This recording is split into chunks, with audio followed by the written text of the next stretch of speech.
Hello, I'm your host, Leonard Duncan. Welcome to a new episode of ATV-TALK and Motorsports Podcast. Please join us every Tuesday at 5 p.m. Pacific Standard Time. We bring you interviews with industry professionals, live events, live news about the motorsports industry in every episode. Enjoy the show. Whether we are out riding with our friends and family or racing in extreme environments, we all need good tires. That's why I recommend GBC Power Sports Tires, a division of Greenball Corp. Their products, which include XC Master, Mini Master, and Groundbuster 3, are what leading professionals in the ATV-UTV industry are using. You can get your tires at greenballtires.com or find them on Instagram as GBC Tires for further inquiries. Are you looking for the best suspension technology for your sport ATV? Look no further than Elka Suspension, the industry leader in sport ATV suspension technology. With championship wins in prestigious events such as the Dakar Rally, Score, Best in the Desert, ATV MX, Cross Country, and Works, Elka Suspension has established itself as the go-to choice for athletes and enthusiasts alike. But they don't just stop at ATVs. They're constantly expanding into new markets, including UTVs, trucks, SUVs, pit bikes, snowmobiles, and more.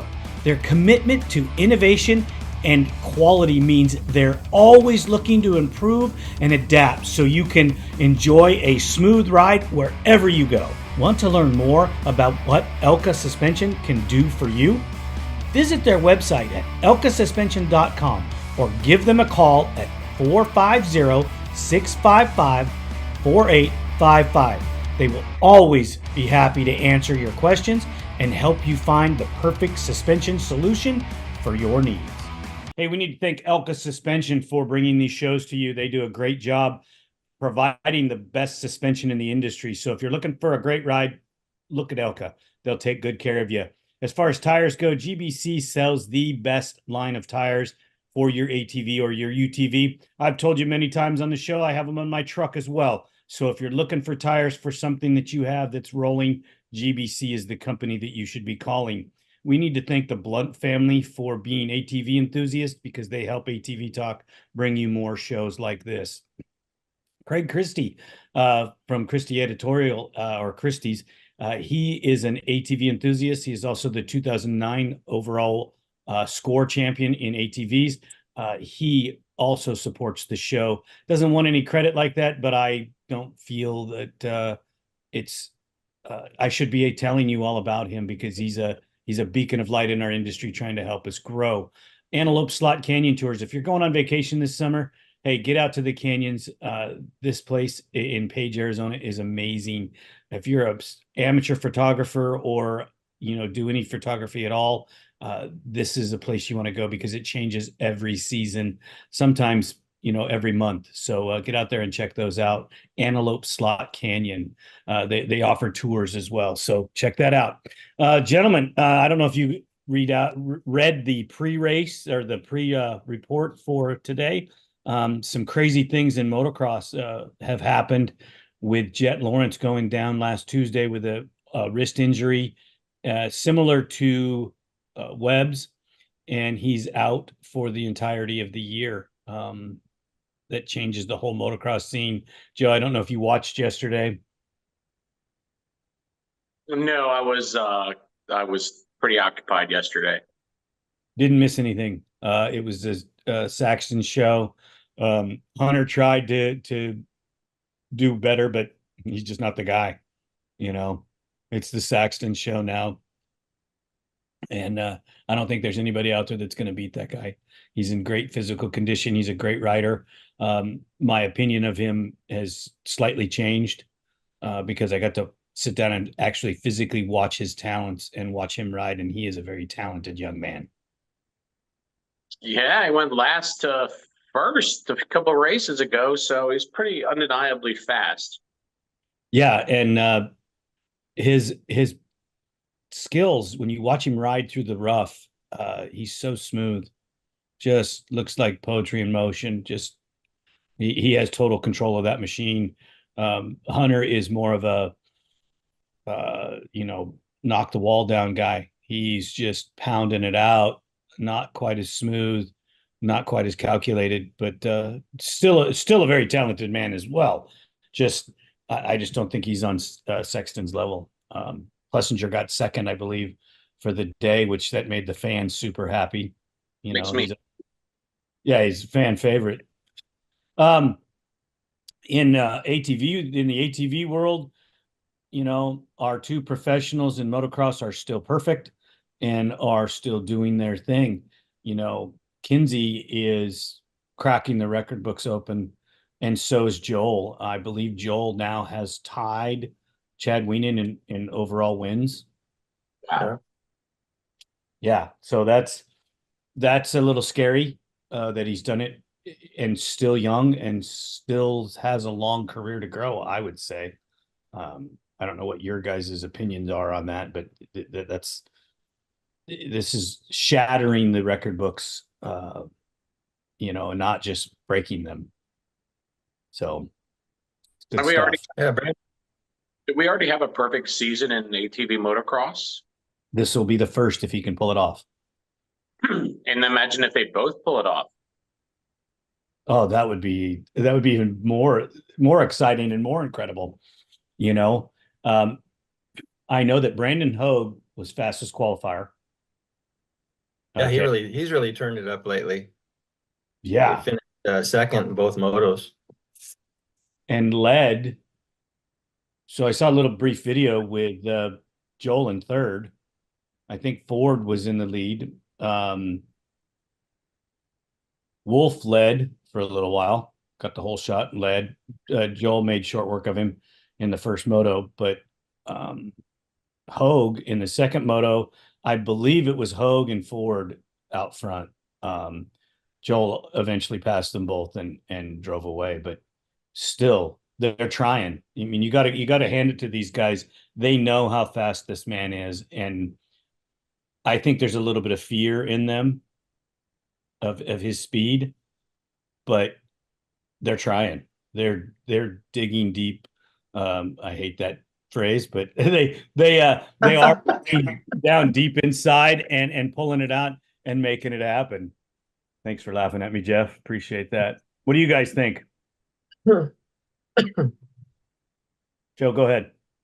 I don't know if it's a fear issue as much as, it's just disheartening. It's got to be tough for those guys to show up every week, and I'm not taking anything away from any of them, but to when you show up and you're just like, what am I battling for today? Second, third, fourth, that's got to be a little disheartening because, when you get to that level, you're there to win. So. Right. And I just in the chat, Ian just said that Hogue was in front of Hetrick for 4 laps. Joel could be retired.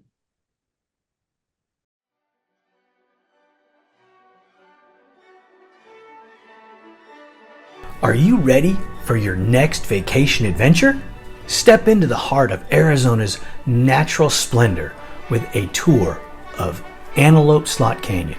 Ideal for photography enthusiasts and nature lovers, our tours offer a unique journey through a landscape sculpted over millions of years. Let our expert guides lead you through the swirling sandstone. We're going to have to do it. Let our expert guides lead you through the swirling sandstone formations where every turn reveals stunning light displays, geological marvels. Secure your spot now at Antelope Slot Canyon Tours and prepare to be awed by the canyon's mystical beauty. For details, please visit us at antelopeslotcanyon.com.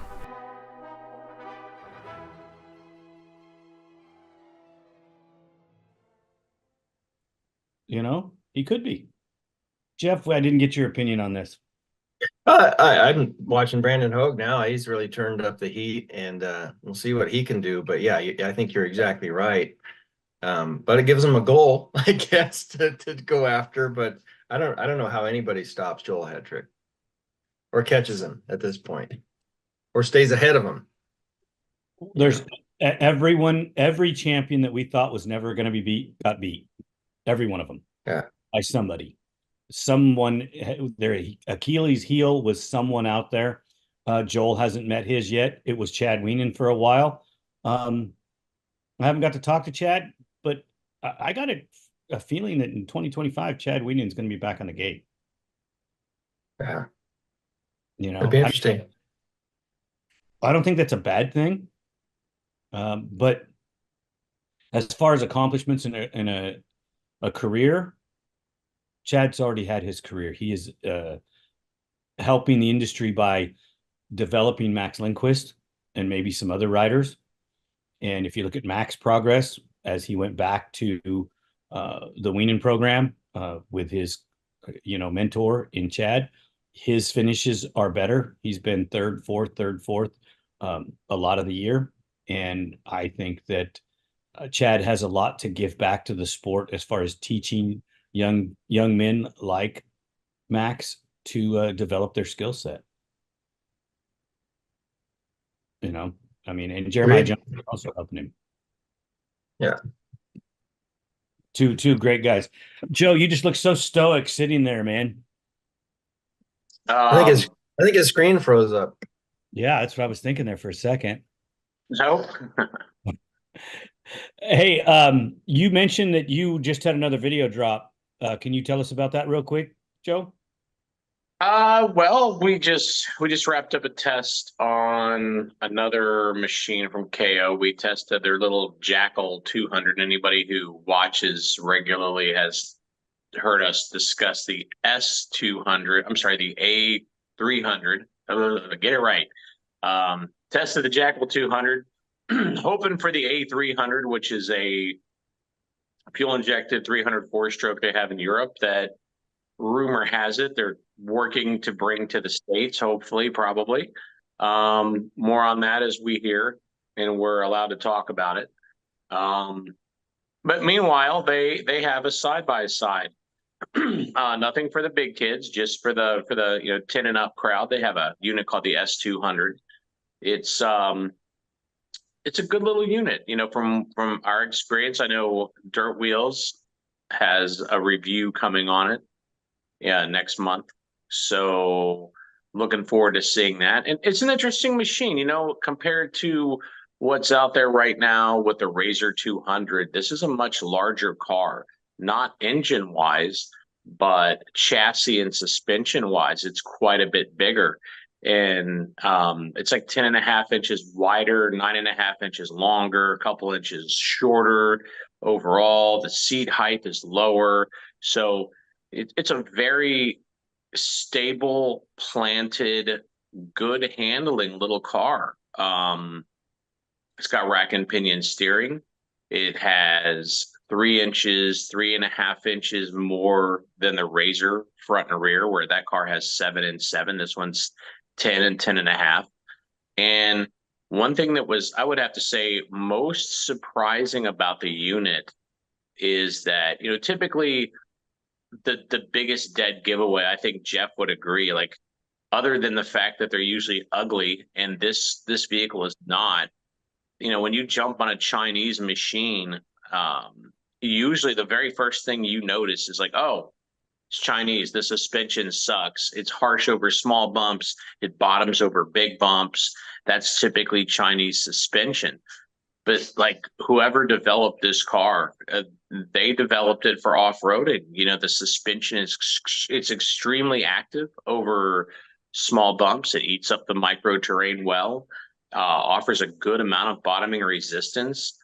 The suspension and handling are far better than we might have expected, and I think a lot of other people would expect. Engine needs a little jetting to get it perfect, and I think we could get a little bit more climbing out of it, a little better climbing prowess with a little different clutch setup. This is just minor stuff that's inexpensive, but it seems like the big expensive things like the chassis suspension, you wouldn't have to touch it for a while. Even if, even if you wanted to race, I think it's probably good enough to get out there and compete. I'm interested to see as more aftermarket comes out for this car.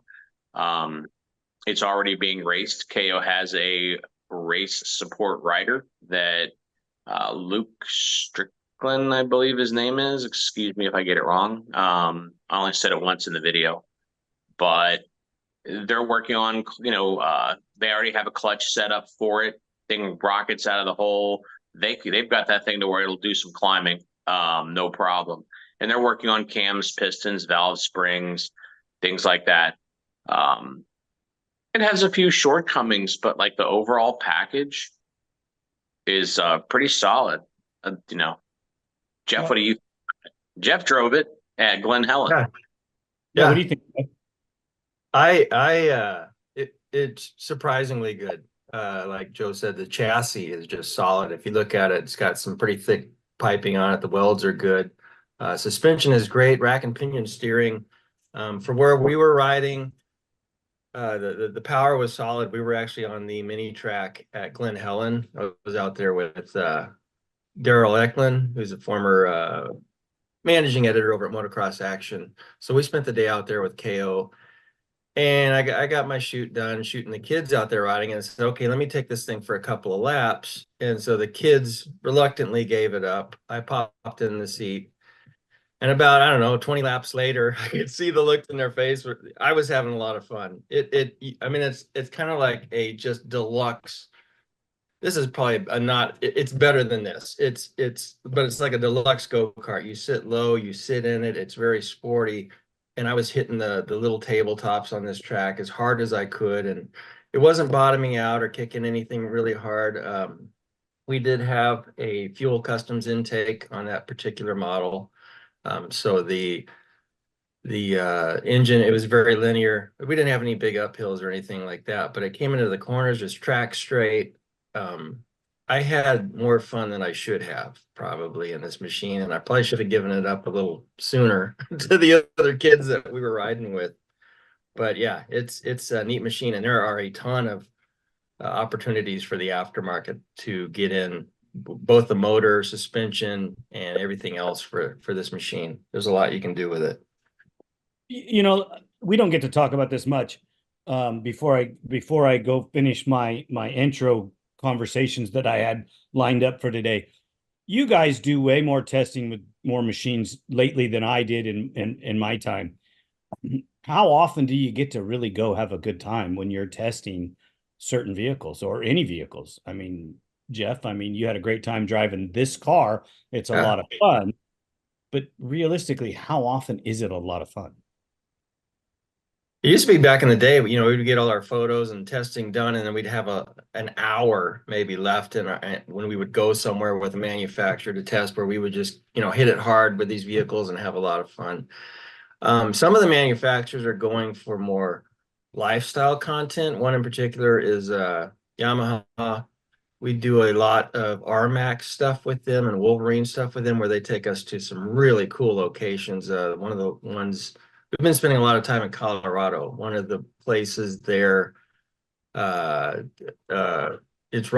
about 30 miles east of Moab, Utah, Gateway, Colorado. They took us up there, put us up in a resort, but we did 2 solid days of riding and enjoying ourselves. And they've actually been bringing out some photographers and videographers to help us out with our stuff, so we can actually spend more time experiencing the ride and the adventure itself also. So I think that's where a lot of the manufacturers are starting to go. They want to see photos, not so much technical, but more of where you can go with these machines, what you can do, the places you can see, and the distances you can get out there and everything. It's changed a little bit. That's good. Joe, how do you interpret that? Well, it's press events are a good time to get a lot of time in the driver's seat, or behind the handlebars. Yeah, that's the time when I get more of that typically than here at home.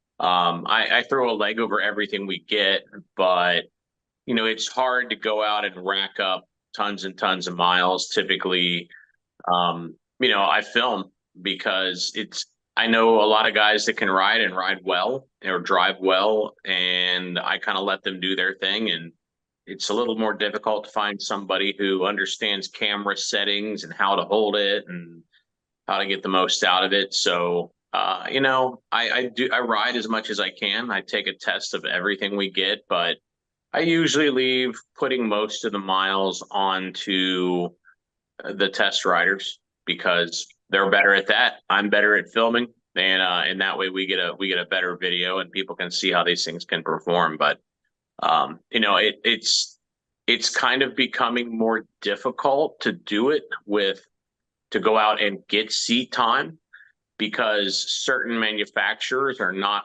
upholding their end of the bargain when it comes to taking responsibility for the fact that they want us to drive hard and they want us to make exciting content.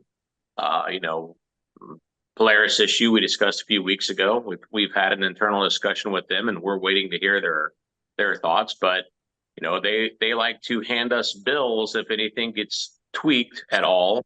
And anybody who's ridden off road knows that it's not if you're going to bend to something; it's when you're going to bend to something. It's going to happen. So that's making it more difficult with their company, but everybody else is great. So that's pretty awesome. I have got to go shoot. I've been behind the camera with you, Joe, which I wish you'd have gave me a little bit better instructions on the do's and the don'ts, because I did take some chances that he told me afterwards I should not have. Those were your best shots, though. I didn't ruin it. It was great. I never stand at the outside edge of the corner where the car or the quad is drifting toward me. That's the best place to get cool drift shots, but we call it the kill zone because that's where you're most likely to die as the cameraman. So, and I knew that part, but he didn't tell me don't be on the downside of the jump. And I was on the downside of the jump, and I not only did I scare myself, I scared one of the riders because I was so close to the track. But I got to be in front of the camera with Jeff. That's a little safer place to be. So I've got to shoot with both of you, and I appreciate that. You guys are awesome. I have one last little tidbit before we get into the real meat of the topics today. F1, I don't know if you guys are much fans. My father is a huge fan, and I've watched a lot of F1 racing. And for the first time in the British Grand Prix history, they have 3 British drivers in the front, 1, 2, 3 on the pole, on the starting grid. It's unbelievable. The fans went nuts. I got to watch it yesterday on television, and it was pretty exciting to see. The 2 Mercedes on the front and Landon Norris in his car. And it was just something special in sports.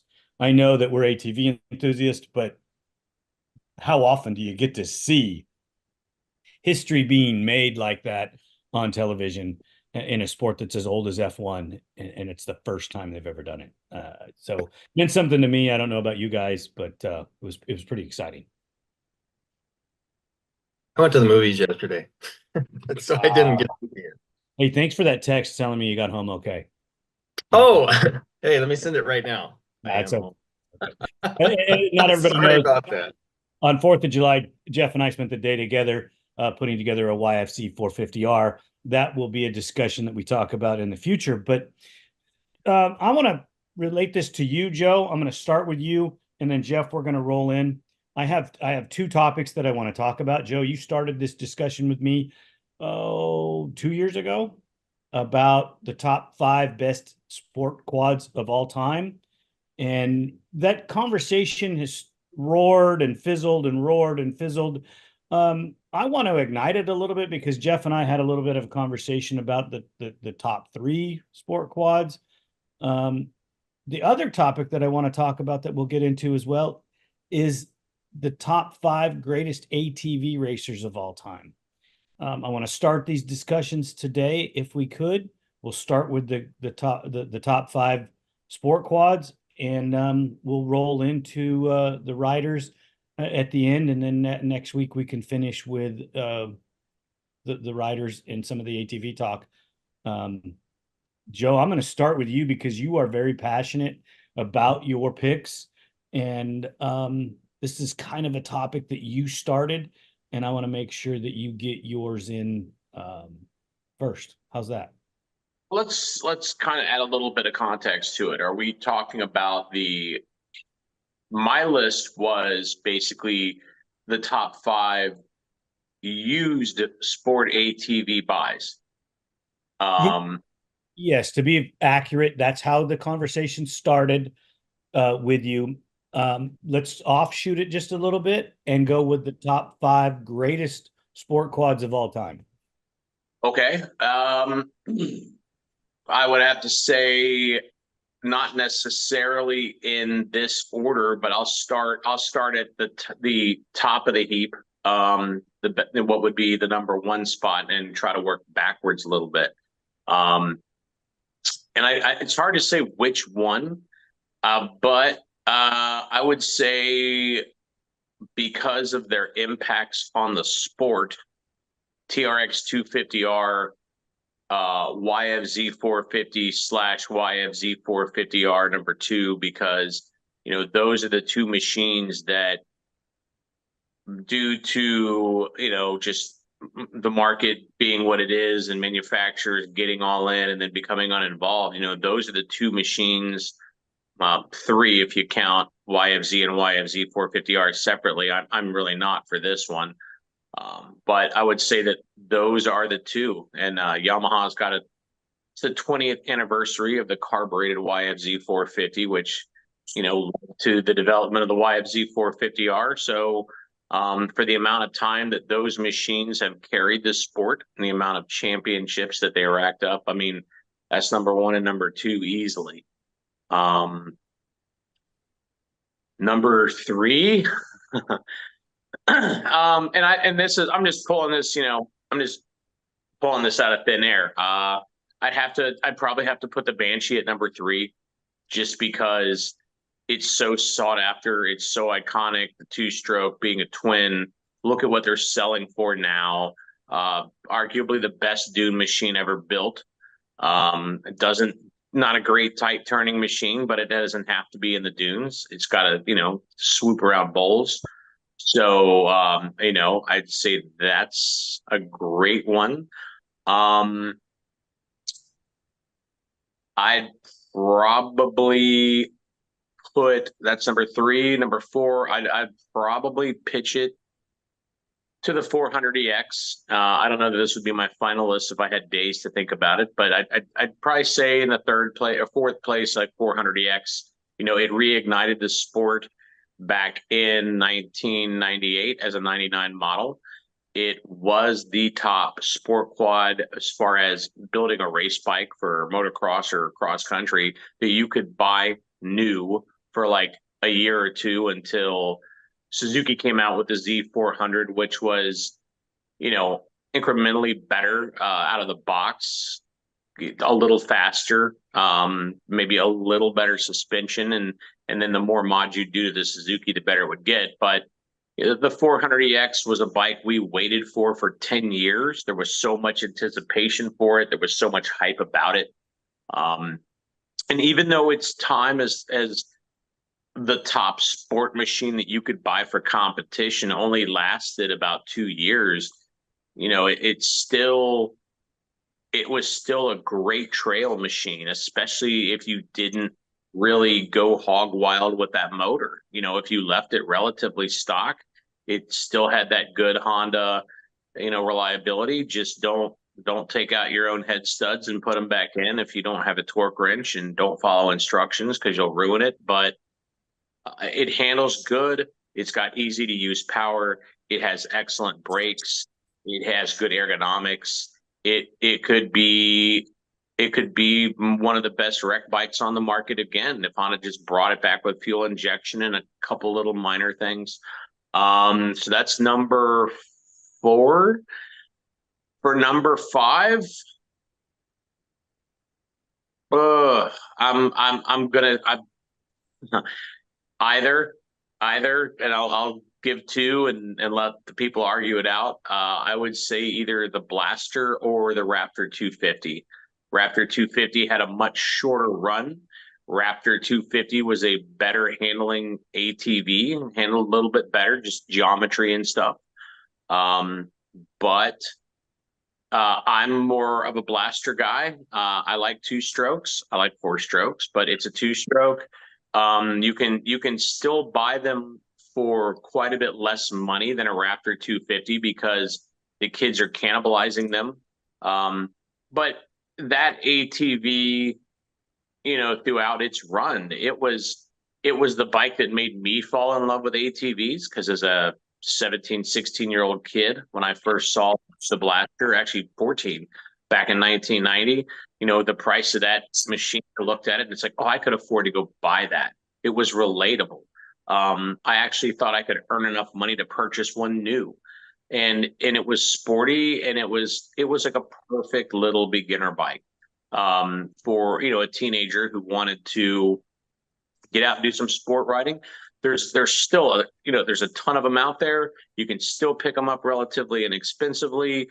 Throw an axle, some tires, a pipe on it, pull the airbox lid and jet it. You got a backyard, just killer fun machine. It develops a hit, opens up the top end. It's a 2-stroke, and it doesn't take much to make it quick, and it's about as reliable as a brick. So there's my top 5. Nice. Jeff, I saw you cheating down there taking notes. What do you got? Yeah, man, Joe screwed my list up when he threw the Raptor 250 in there. I was like, oh man, I forgot about that. I love that little quad. Well, I'll just my list is in no certain order other than number 1 would be the TRX 250R. That machine has been imitated by so many other machines. Just components, the chain adjuster on it. Everybody couldn't wait to switch their machines over to that chain adjustment style. But so many machines, all the different 450s, they have that same DNA that started with that machine. And I should go back actually to the Suzuki 250, which was really the one that started it all. But obviously the TRX 250R is legendary. I own an 87 right now that I'm looking to build and can't wait to get started. I used to race an 87 back in the day. Loved it.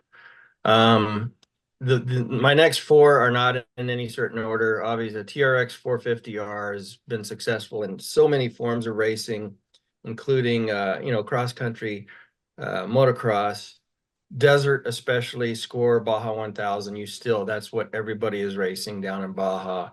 You see a Raptor every once in a while in the desert races out here, but most of the people are still running those 450Rs for their reliability and performance. Next would be the Yamaha YFZ, one of the longest continuously made sport quads.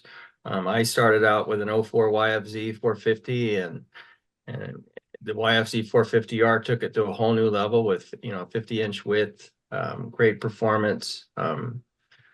Just a solid machine that we were working on this weekend. I cannot wait to get that out to the track with the new mods on it.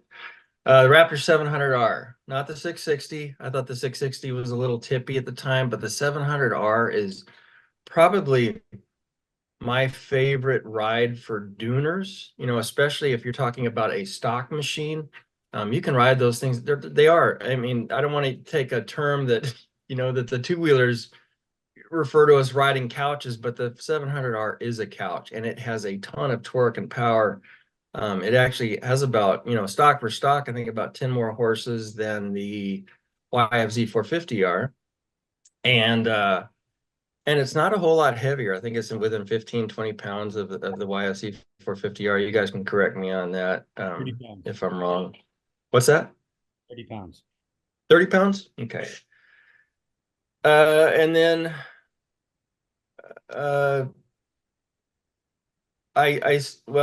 another great duner, and one that I remember back in the early 90s, these things were all over the dunes like UTVs are today. would be the Yamaha Banshee. I remember back in the early 90s, I had an 89 Banshee, and that's all you saw out there. Banshees everywhere out at Glamis. It's just a crazy powerhouse, not the best turning machine, but for dune riding and just sick horsepower and the sound and, everything. That was my first high performance ATV that I ever owned. I actually raced desert locally, smaller races on one for a while. And definitely the Yamaha Banshee. I got to throw that out there. I'm sure I would catch a lot of heat if I didn't. I got some runners up though, and one is definitely the Raptor 250. Even a guy my size, I weigh, I'm 230 pounds and 6 foot, and I have a ball on this machine, even out in the dunes, even with some minor mods and stuff. You can go all over the place. They're so easy to throw around and surprisingly responsive, great performance. My understanding is that Yamaha quit making those because of a vendor issue or something. I don't know what that is, but I wish they would bring that one back. And I'm sure all these kids, you go out to the tracks today, whether it's GP racing or motocross or whatever, there's still a ton of these little Raptor 250s that the kids are racing. And I'm going to throw another one out here that I know Lenny's going to argue with me on, but I loved this ATV during its brief existence, the KTM 525XC. I love that quad and got to ride it back east in a lot of tight tree type stuff, GNCC type trails and all that. It was just out of the box. It was a pretty decent performing machine, chrome molly chassis, pretty much more race ready than anything that was ever made before that. So there's my list. That's quite a broad list. In the chat, most all of the same machines are being brought up. The 400EX, the TRX 250R is most everybody's pick. They're bringing in the Banshees. A couple people don't even mention the YFZ 450s and the YF either one. They mention the LTR. They talk about blasters, and they even talk about 660s. Not too many mentions of the 700. But that's great. Yes, sir. Go ahead. Fire away, Joe. Yeah, I was going to say, I don't know where my head was. I have to apologize. And I hate to make my list so blue. Boy, is it. But yeah, I got to kind of boot the 400EX off into the honorable mention category. Obviously, replacing that on my list would be the Raptor 700. I loved it the first time I rode it in Oregon. Maybe I didn't think of it because I live with a couple right now, and so I don't know why, but just Raptor 700. Like, what doesn't it do well? Okay, it's got a little higher center of gravity, but it's not like a Raptor 660. To me, riding a Raptor 660 was like riding a three-wheeler. It's like, except it's a four-wheeler, so you don't expect it to tip as much. But the suspension was way soft, and at the width and the higher CG, Raptor 660, I like the power, but other than that, I didn't love that bike. But the Raptor 700, I mean, it's outstanding. The suspension is plush. The ergonomics are comfortable. No, it's not ergonomics set up for racing. It's ergonomics set up for all day riding and exploration. Like, if you're a guy who's like, I don't know if I want a sport quad or a lightweight 4x4, well, there's the one that kind of crosses over because it's comfortable like a 4x4, but it's got all those key sport characteristics. I mean, the aftermarket is pretty limitless for that bike. And right now you've got a number of aftermarket people with, all the talk we've done on here over the past year about Raptor 700, it being a real race bike.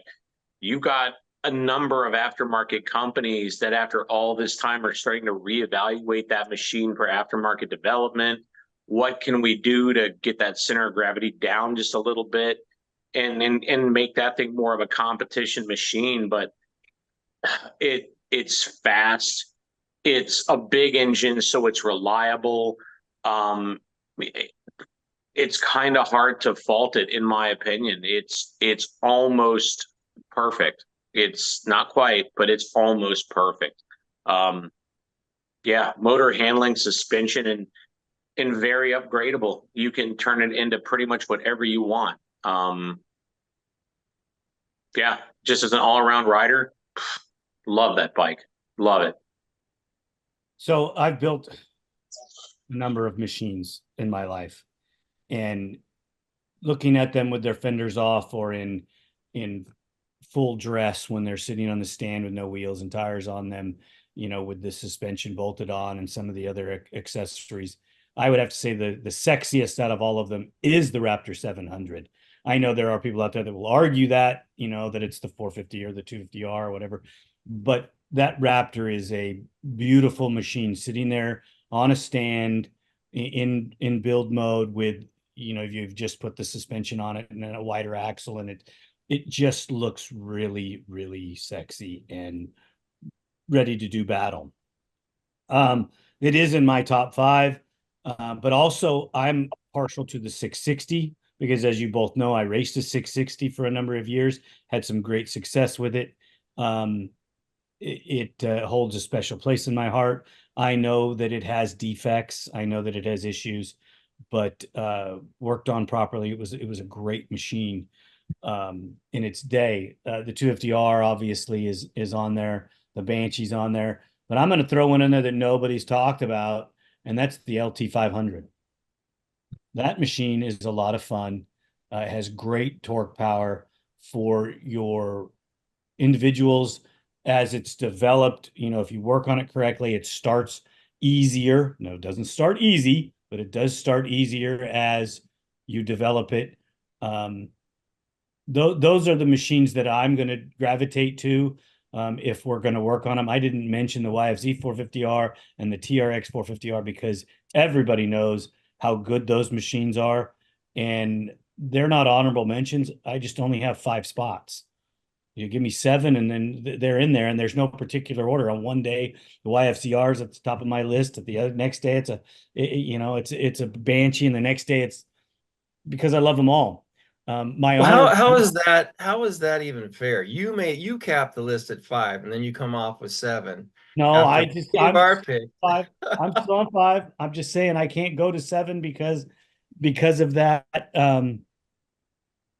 The Quadzilla is not wonky. It's a really nice machine. You have to spend some time with it, and you have to learn to love this LT500.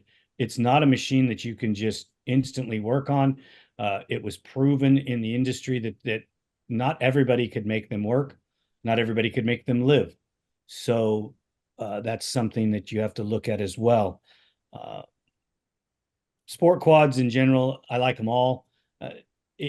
Honorable mentions, Joe has it, the 400EX, but you guys didn't even mention the KFX 700, the heaviest sport quad ever built. This machine. Why would we? Awesome. That thing's. It was fun. It was fun, but aside from that, it sucked.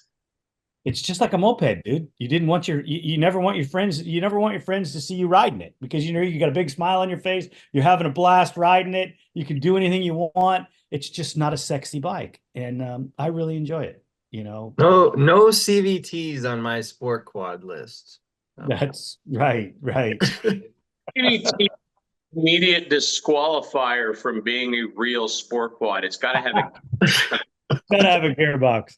I get that. I totally get that. We could hash this list out forever. I think the clear-cut winner is the 250R.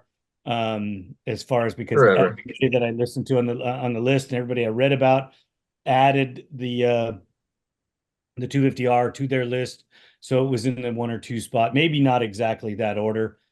I'm gonna go back. MX Beans threw a good one out there, and I'd pick it over the 400EX, and that's the LTZ 400. I like that little Suzuki 400. I was never a huge fan of it. Yeah, worked on quite a few of them. I like the way it handled and what felt well, balanced in the air. It's liquid cooled and all that. No, I liked it a little bit better. 400EX with the Suzuki brand. I Oh, I'm sorry. What did I say? The 400. LTZ 400. LTZ 400. Yeah. Yeah, it's a liquid cooled 400EX.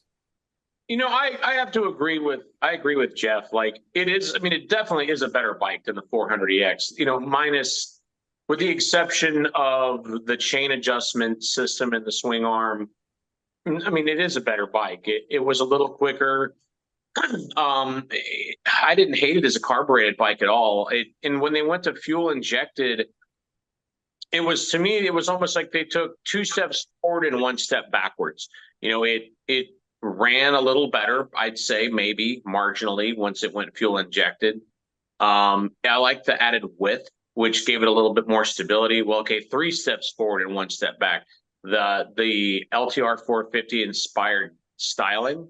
I thought it was a way better looking bike once they did that update to it.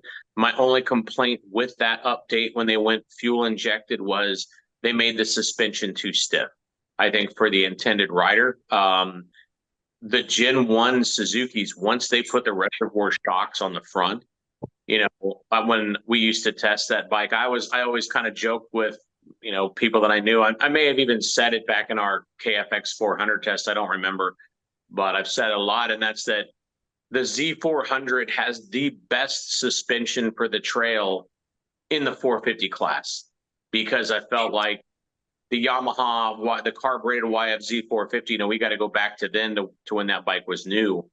But the YFZ 450 and then even the 450R, they were kind of too stiff for the trail.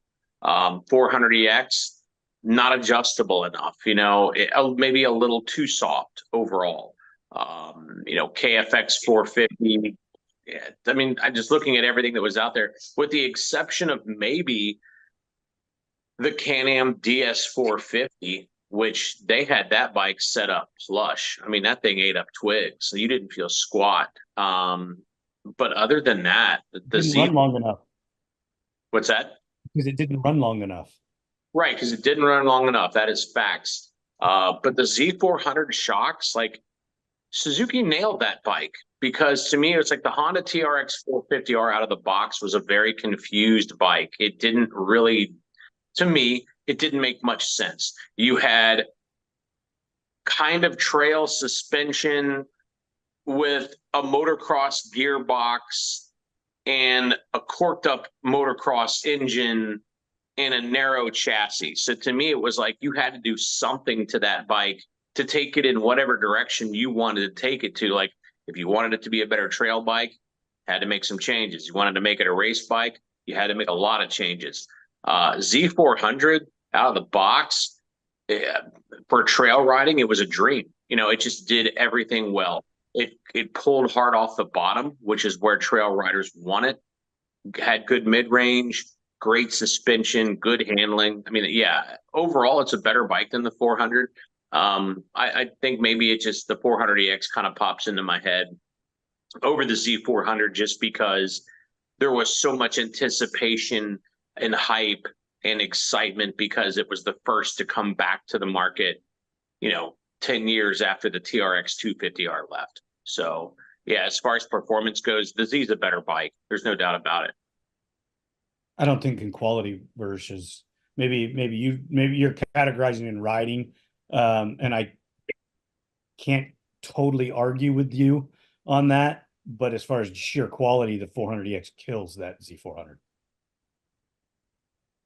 Fair. The longevity of life, you're going to have a 400EX long for a lot longer than you're going to have a Z400, but that's neither here nor there.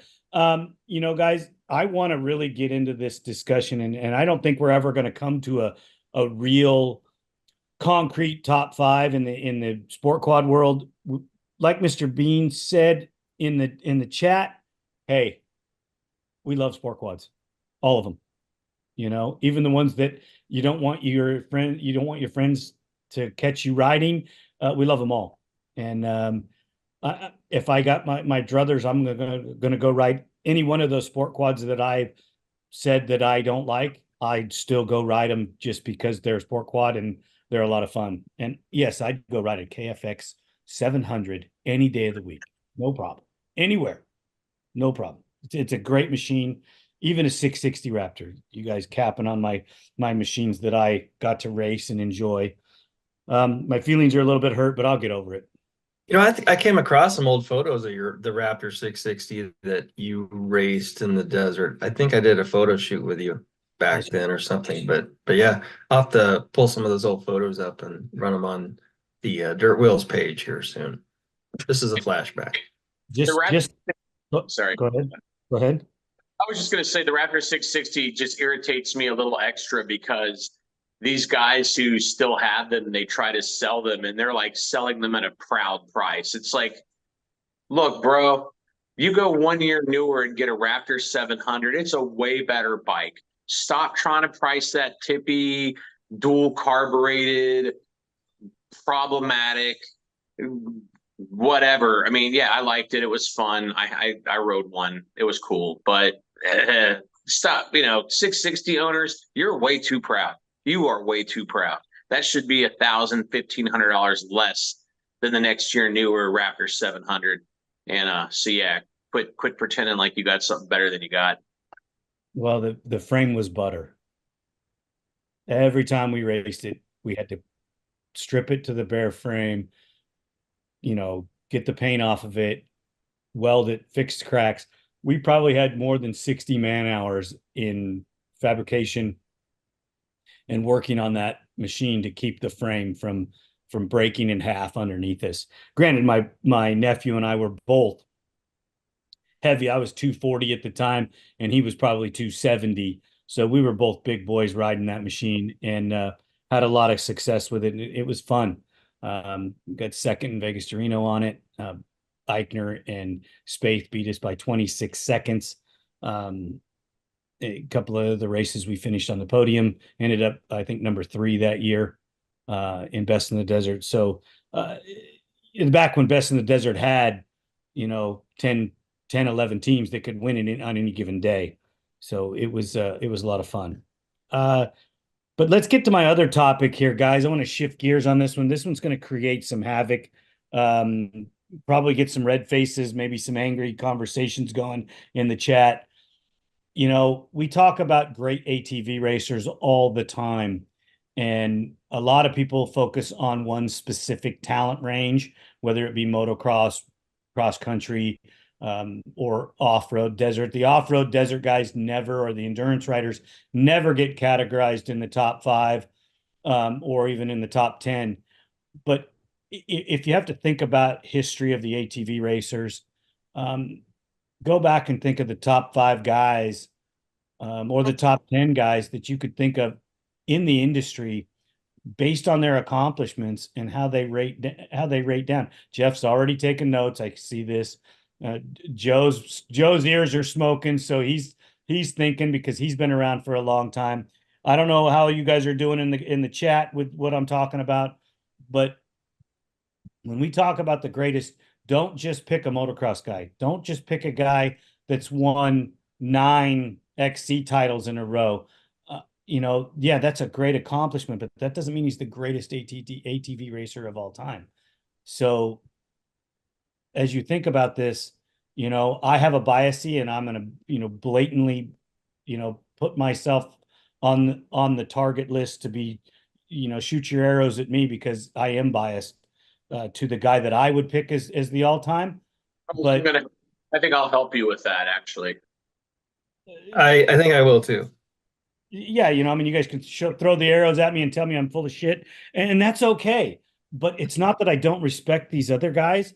I just don't think that they're as diverse. And one of the guys that didn't win a lot of titles, that was a freaking phenomenal rider, picked him as one of the all-time greats. Shane Hitt said that this guy is one of the all-time greatest underrated ATV racers ever. And if Shane Hitt says it, who is not known for holding his tongue in any category, that's pretty impressive, I think. So, Joe, what do you think? Or what? I started with Joe on the other. Let's start with you, Jeff. What do you think about these riders, and where would you categorize some of them? In no particular order, because they are several different disciplines, and one is every discipline. And I think that's where your rider, your favorite on your list. But I'll start off with the guy who really got me, I bought an 89 Banshee, and this guy was making all the news back at the time. I bought it brand new, I remember. It would be Dean Sundahl. I'm a desert guy, a former desert racer. The things he was doing with the Banshee, he was the reason I put a set of Toomey pipes on my Banshee back in the day.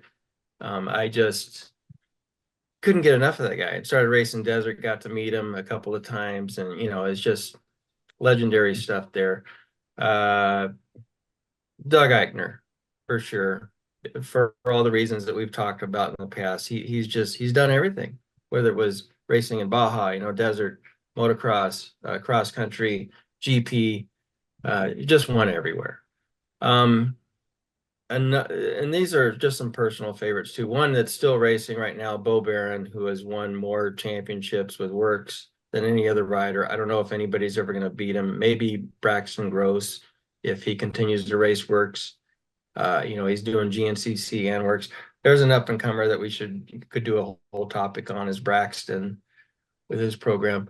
Bill Balance, one of the best at GNCC, legendary stuff. I got to meet him for the first time actually a couple of months ago when Joe and I were in Georgia. Super cool, down to earth guy, and still, you don't hear anything about him, but man, he looks like he could go out and just kick some ass still. He's just got, monkey arms and stuff on him. And then I'll go with Barry Hawk. Look, he did it all on an ATV and turned around and did it all again on two wheels. Him and I had another toss up there, Bob Sloan, who legendary racer from the Blackwater days. That's my list. Joe, what do you think, bro? Well, I'm going to struggle to get five, but I've got three. I'll kind of go with, I'll throw Dean on my list. I'm stealing it from Jeff, but not just the fact that, that guy had a long career. I was watching Honda promo videos with, Dean Sundahl in it back from 1980 when Honda released the first ATC 250R. And, he was the guy then, or at least one of the guys, but if not the guy. And then I'm watching this guy in Huevos movies, in the 90s, ripping on a desert Banshee. So, he did some different disciplines. He raced different kinds of ATVs, completely different. So yeah, Three-wheelers. What's that? Three-wheelers too. Yeah. So I'm saying, yeah, back to the ATC 250R. So, he rode the change from 3 to 4 wheels. I think Gary Denton has to be on the list, and the reason I put him on the list is because, and these are not in any particular order, because back then, you could race for a motocross title, you could race for a TT title, from what I understand. Lenny, correct me if my racing knowledge is wrong, but then you could race for the overall title, which was a combination of the TT and motocross. Those guys had to show up and they'd had two different bikes. They had to race different disciplines. And I think, to win that GNC overall championship back in the day, Denton could ride TT and motocross. And I'm sure he did some stadium racing. So you got to have Denton on the list. And then Doug Eichner, because, he raced motocross, he raced Works, he was there at the Great Outdoor Games, if I remember correctly, when that was on ESPN 18 years ago. He was there, if I recall correctly. Yeah, and then there's so many other great racers. It's hard to pick because everybody is so kind of pigeonholed into their own, form. Doug Gust, yeah, Digger. You got to throw that name out there too. You guys touched on some great riders, and we also forgot a few great riders in there. Gust. You have current Chad Weenan, Joel Hetrick's going to be on that list. Joel and Chad are definitely going to be on that list. there's probably a handful of other guys that we are forgetting in the realm of greats. I think the hardest thing for me, Lenny, is that, it's kind of like when you talk about who's the greatest ATV racer of all time, you got to look for the Malcolm Smith. You got to look for the guy who will go race a desert race one week and a motocross the next week and a hare scramble the next week. And I just don't think we have quite as much crossover between the different disciplines as we used to. And I think that's what makes it hard because, yeah, we're leaving a ton of big names where you're like, who are the top 5 greatest motocross racers of all time or cross country racers of all time? That would be a little easier to come up with 5. But when you start looking for who can go out there and do it all and compete on a 4-wheeler, that's tough. Me and my buddy Nick Lalani were even discussing like it would kind of almost be fun to do an event where you had to build a 4-wheeler that you would have to, over the course of a week or something, do it almost like a trial, a different trials type of event, not trials riding, but different kind of racing. Like you have to build a 4-wheeler, you're going to race TT, you're going to race motocross, you're going to do an endurance race, almost 3 or 4 different disciplines, and whoever scores the highest in all of them combined, ATV world champion, for like a guy that can do it all, not just a specialty rider on a specialty machine, but a guy who can just build a quad that can go do all kinds of stuff and go out there and be the overall average fastest guy at all combined disciplines. But that doesn't seem to exist anymore as far as people doing that too much. No, So, go ahead. I think Lenny, you and I talked about that a little bit this last week. I think sponsors kind of get in the way of it anymore. I've talked to Bo Barron about, what are other series he'd like to go race, and he was right away was like, would love to go race GNCC, but some of my sponsors just, they said, we pay you to do this, you're going to do this. They don't want him going out getting hurt. This was a couple of years ago. So yeah, I think, with a lot of these top riders where they have sponsorship deals that are paid to win in a certain series, and they want them just to concentrate on that one series. Timmy Farr is a guy that we didn't talk about. Timmy Farr did development for the KTM with Shane Hitt, did development for the TRX 450R with Honda, and he's won motocross, he's won TT. He did some desert racing, he did some endurance racing.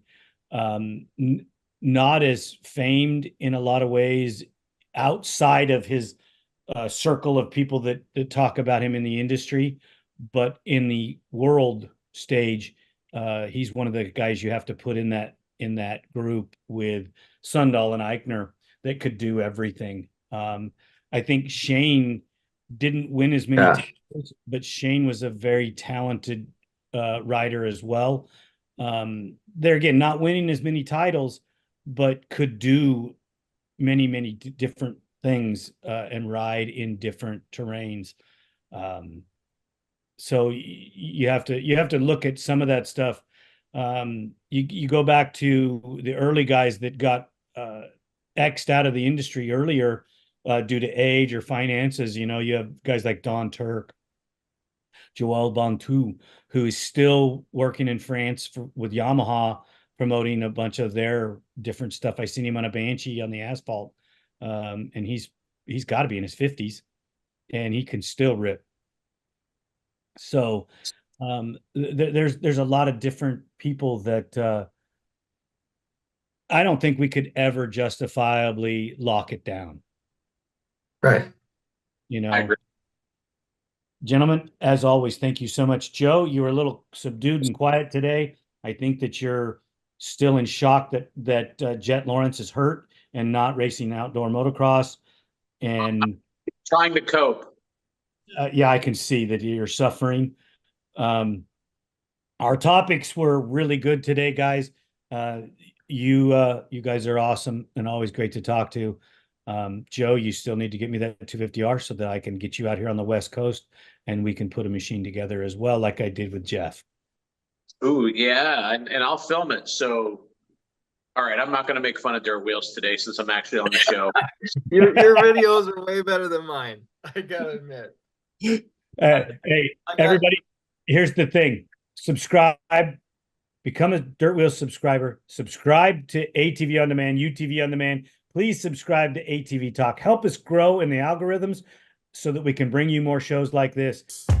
The team here at ATV Talk would love your feedback. Please email it. Thank you for listening. We hope you enjoyed this episode. If you did, don't forget to share us with your family and friends. The podcast is available on all streaming platforms, and you can find us on social media as ATV Talk Podcast. We're on Instagram, Facebook, TikTok, YouTube, Rumble, and Twitter.